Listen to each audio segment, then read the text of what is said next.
Hello and welcome back to Socklet's next video, and thank you to all of you who have subscribed to mine. I have come up with a new idea that I would like to show for you. However, do know that I am not going to be showing you how to do this particular project because it's already on video where I have shown you how to make socks from the toe up. So it's going to be the same system and the same method, except for a complete new idea. And this particular idea I actually came up with it not that long ago. It's a long story. However, I bought the copyrighted name for this particular item, and I am calling it Sockbuddies, and it's copyrighted. And Sockbuddies are little socks that actually fit over top of a cast. See that? If you live in Canada like I do, you know that our winter has been pretty cold so far, with the occasional thaw days in between, but it's been cold. And this girl, she's about 9 years old, walked into church one morning when we had that really cold spell, -25, with her foot in a cast. And I said to her, that must be really cold, because her toes were exposed. I said, do you have a pair of socks at home that you can put over top? She goes, no, we tried. Even my dad's socks didn't work. And I said, would you like it if I made you something to cover your toes? And this is the very first sock buddy that I made for her. She's got 2 now, and she's very happy. And her cast is staying on for 8 weeks, so you can well imagine from all of January into February she's going to make very good use of this sock body. And since then I've made more. It's not a hard thing to do, because again, it's basically just the part of the toe that you start with when you do socks from the toe up. You don't have to turn a heel, you don't have to make a cuff. And the nice thing about this is too that because the outer shell of the cast is kind of rough, and the wool that you use for making the socks or the sock body, it just stays on. I saw her walk into church last Sunday, and this particular sock body was on, and it stays in place really well. For sizing, it was a bit trickier. I basically what did I do? I asked her if I could measure, and all I did was I went, where's my hands? I went like this. Oh dear. I went like this. No, this doesn't work. With my hand on her cast, and her cast was 1 digit smaller than my forefinger, and that was enough for me to know that that's how big the sock body had to be to make it fit for her sock. And her mom and I figured that she's a size 5 in shoe, and therefore making a sock body for somebody who has that size shoe, you go up about a size and a half to 2 sizes in order to make it fit, because as you know, putting on a cast takes up more space, like what, 1.5 inches around a foot, something like that. So the sock cannot be the size of the actual foot, it has to be bigger. Here I have made a few. So this is a wacky one. It's a smaller size. Let me see if I can minimize this. Good. Here we go. This fits about a younger child, grade 1, 2, 3 perhaps. Of course, everybody's foot is different. That's the nice thing about making these. You can use any stitches you want, any amount of stitches, and just go for it. Here's the chain that you do for casting on from the toe up. Just regular crochet chain, and if you have followed those videos I have, you know to go around both sides of the chain that you crocheted. This sock here I only increased a few times on each end, maybe twice.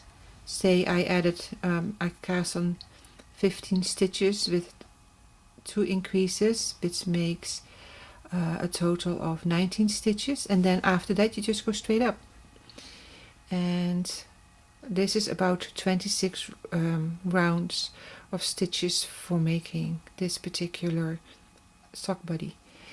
Then this one here is another one with variegated wool. There's a slight pattern in there. Looks like I did 10 stitches for cast on, and as you can tell, I did more increases on the bottom, probably 3-4 times, which gives a more rounded look on the sock body compared to this one, which is more square. So you can play with this. It doesn't have to be rounded, it doesn't only have to be square. You can do either or. The nice thing is too that I was wondering what I would be doing with my leftover yarn after I made socks, and here we go. We can use them up. We can use the extra yarn up now by making these sock buddies. And then I made another one here. The sky is not the limit, so here I'm going to do it this way. Hopefully that will transfer properly. You can do any pattern.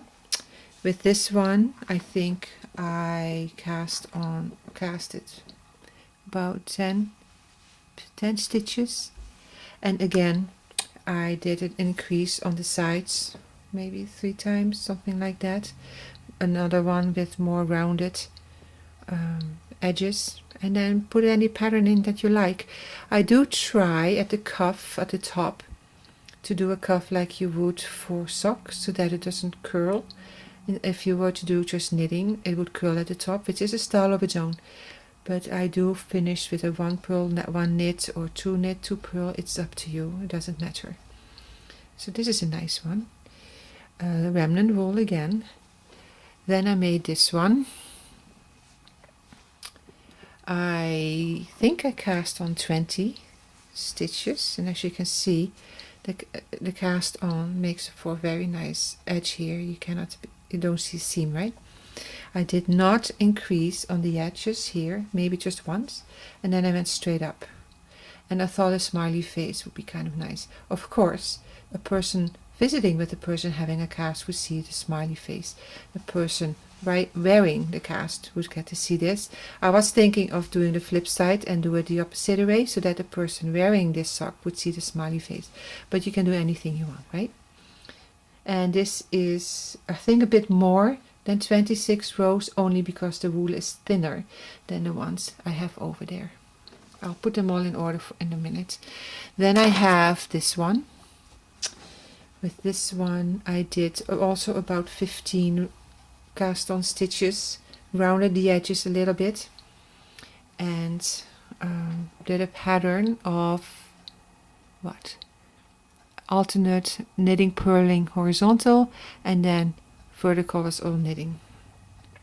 This one is a longer one. We're not limited to how long we want the sock body to be. You don't want it too short that you stop over here, or just where it covers the toe. I think what would happen if it's only this short, it won't stay on as well as that when you have a longer sock body. And it makes sense if you think about it, right? I mean, if a wearer having a sock body ends up having a shorter one, and it rubs on a pair of pants or a carpet, it comes off, and then it's a bother picking it up, putting it back on. So make it long enough that it stays on over the cast well enough. And then this one I finished last night. I know this one has 20 stitches. I did do an increase at least 4 times, and then as you can see, it's the knit on the bottom and then knit 1 purl 1 on the top. So the toe part has the straight knit here, and then a cuff, and it's the sky is the limit. This one is approximately 26 to 30 rounds. And let me just put them all in order. No, not in order, but I just want to have a shot of them all together.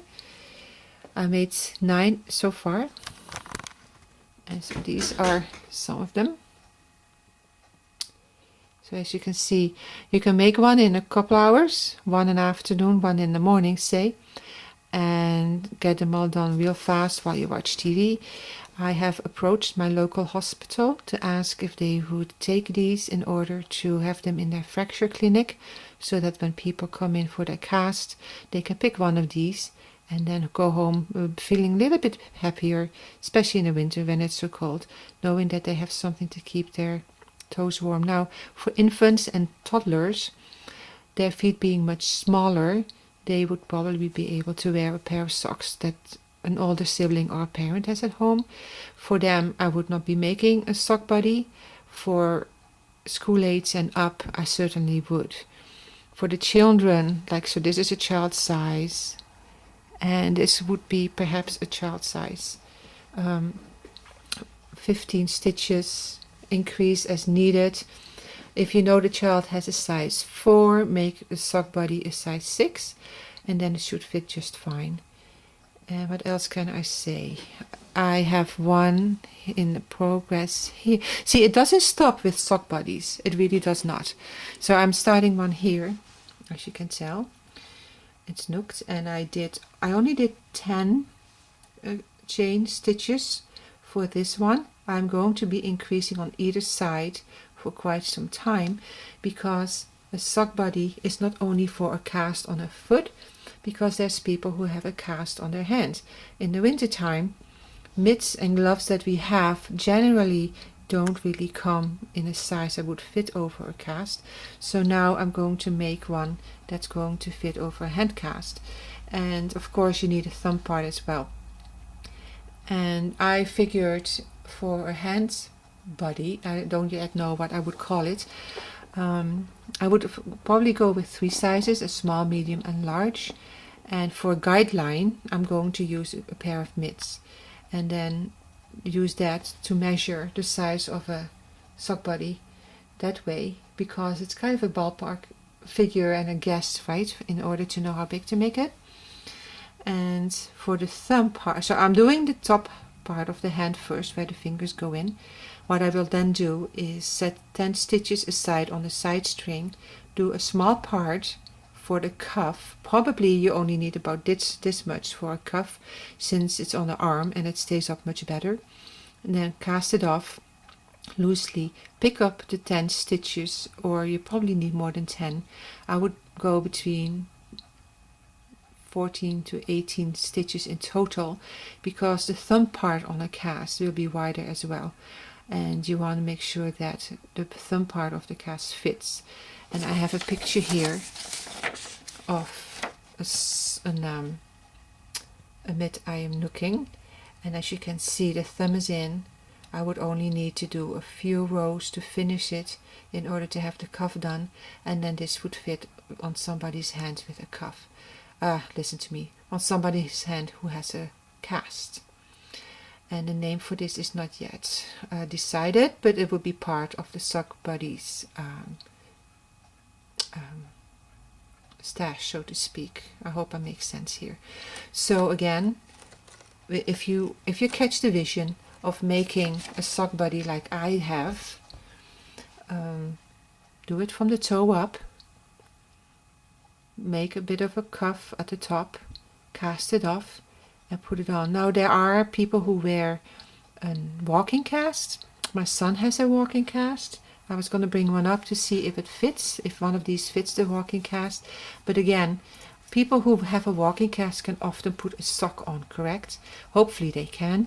If not, if you know somebody who has a walking cast, same thing applies. Do your chain stitches in crochet and then knit around.